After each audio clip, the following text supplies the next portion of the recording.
Hey, welcome, all my right thinkers. Thanks for tuning in to check out your boy, D Funk, thinking right out here in my lab. Where I do what I do for you. Oh, I got a nice one for you today. We're going to take it to the book again. I got a nice one. All right, let's get started. Right as 25 rules to live by. Storytelling, story with a message. Message and story for life. I give you life lessons. You tune in and receive them. I appreciate you. Let's do what we do. Right Thinker's mission, and that's what I'm on, is to enlighten, inspire, educate, and motivate you, the individual, to a higher spiritual level of enlightenment. Right Thinker's way of life, and it is a way of life, through mental and spiritual discipline daily, will help and guide you to obtain your goal of spiritual enlightenment, aka know thyself. That's my mission to get all right thinkers to do just that. This is why I do what I do for you. Let's go. The question you have to have for yourself. I'm just trying to help you with the answer. Know thyself is the goal of all right thinkers. So here you go. A person who knows not and knows not that they know not is foolish. Definitely not a right thinker. Disregard them.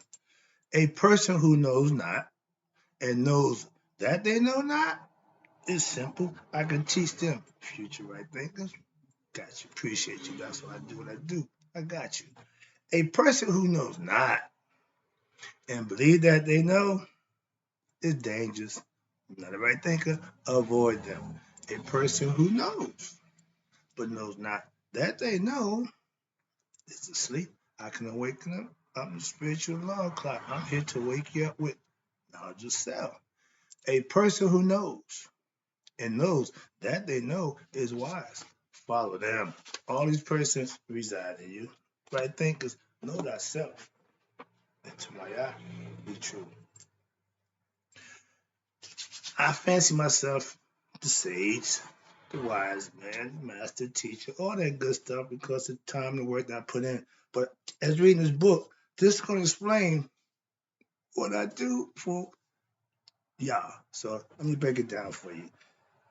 Title is Right Thinkers. Let's talk about the sage, aka spiritual preceptor or master teacher.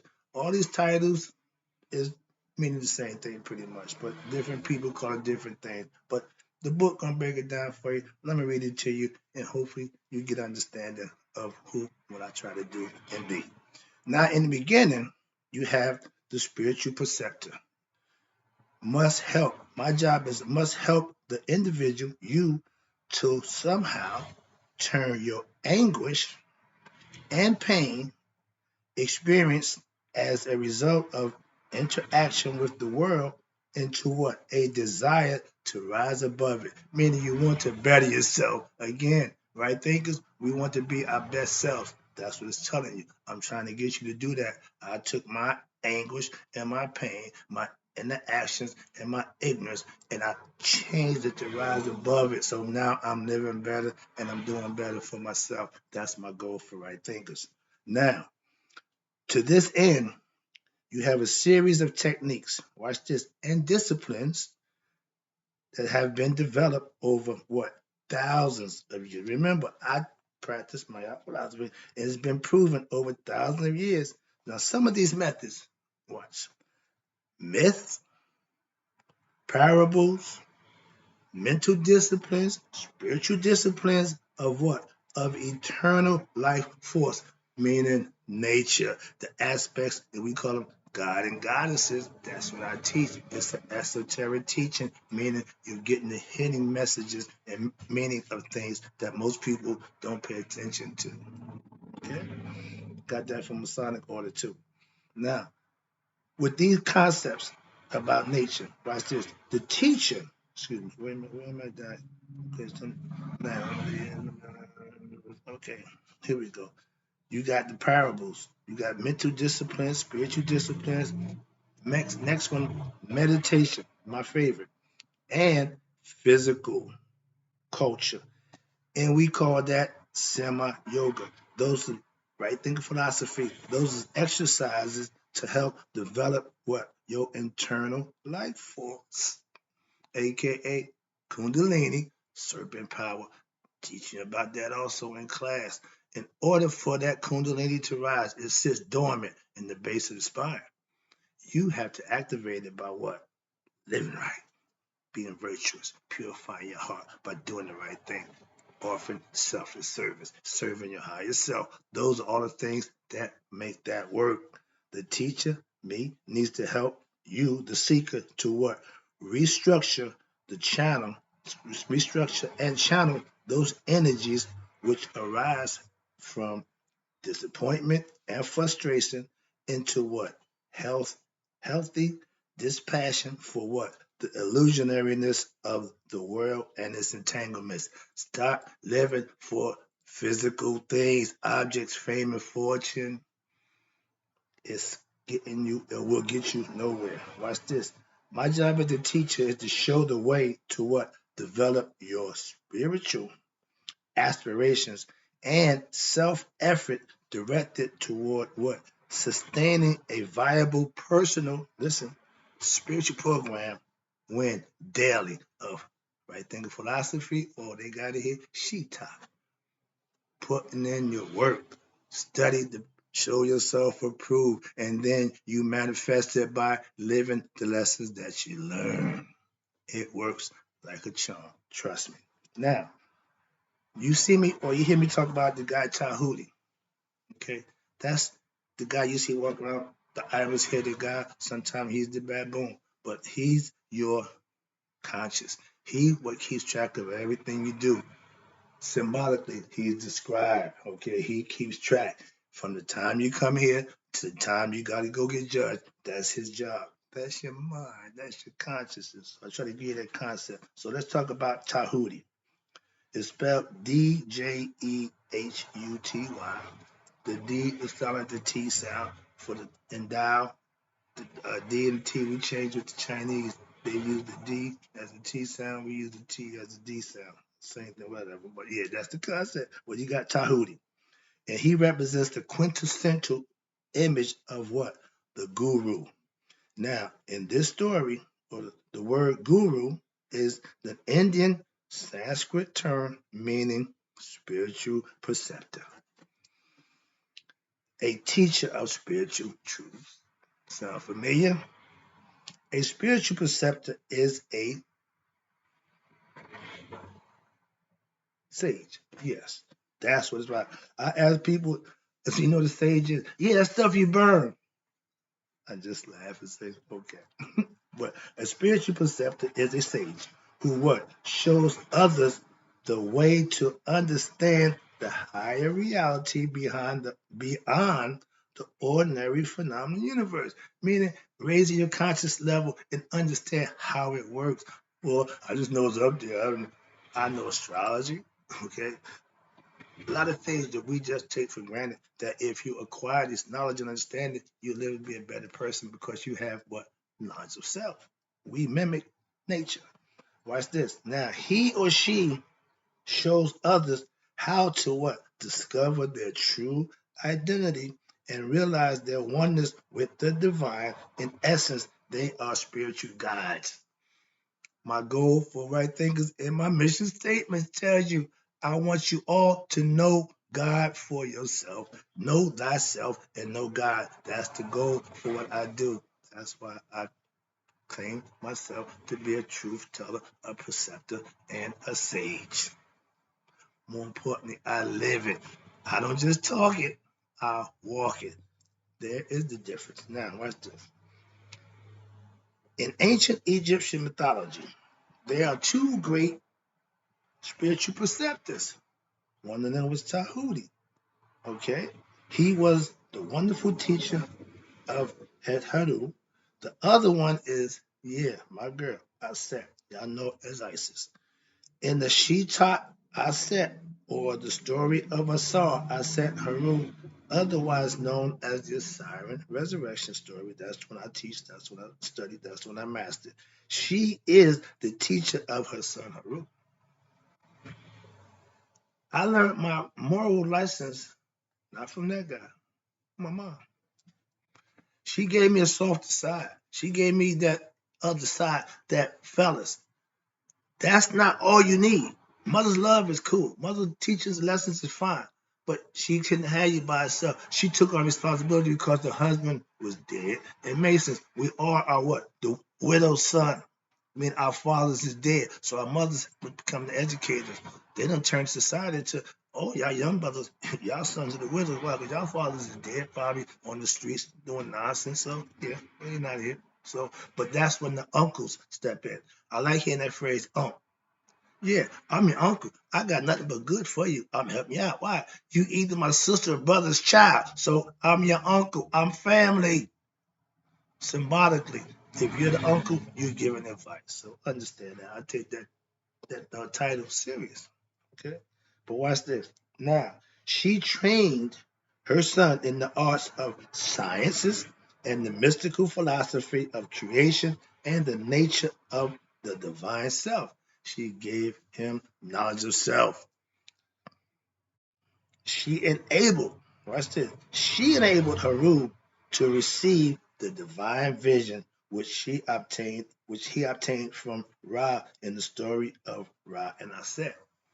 His mother was astute. She studied. She got all the knowledge that she get. She was the most smart of all the goddesses. She was the one with the wisdom and knowledge. She represents intuitive knowledge. That means knowledge from within.